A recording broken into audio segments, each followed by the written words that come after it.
انا النهارده عامله لكم حلا في 5 دقايق جميل جدا، اطفالك هيحبوه قوي.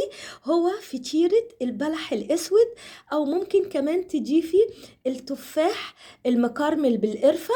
انا مره جربتها كفطيره تفاح، ومره عملتها بالبلح الاسود. المكونات سهله قوي. هتجيبي كيك الفانيليا من 5 minutes، هتاخدي نص الكيس، تمام. هتضيفي بيضه واحده، معلقة زبادي كبيرة، نص معلقة بيكنج صودا، معلقة جوز هند أو معلقة زبدة المتاح عندك، تمام. هتخلطي المكونات مع بعض كويس قوي، وهتضيفي نص كوب حليب او نص كوب ميه، مش هتفرق، ومعلقه جوز هند مجفف، تمام. هتحضري الصينيه، هتضيفي طبقه من الخليط، هتحسيه انه بقى سميك كده.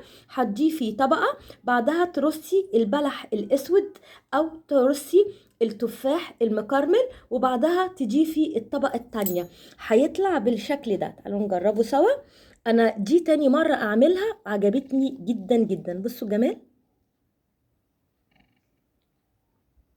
شايفين البلح الاسود ازاي واهو جواها، بجد تحفة قوي. هستناكم تجربوها، اتمنى ان هي تعجبكم. انا جربتها دي تاني مرة، اول مرة كانت بالتفاح المكرمل، ودي تاني مرة بالبلح الاسود.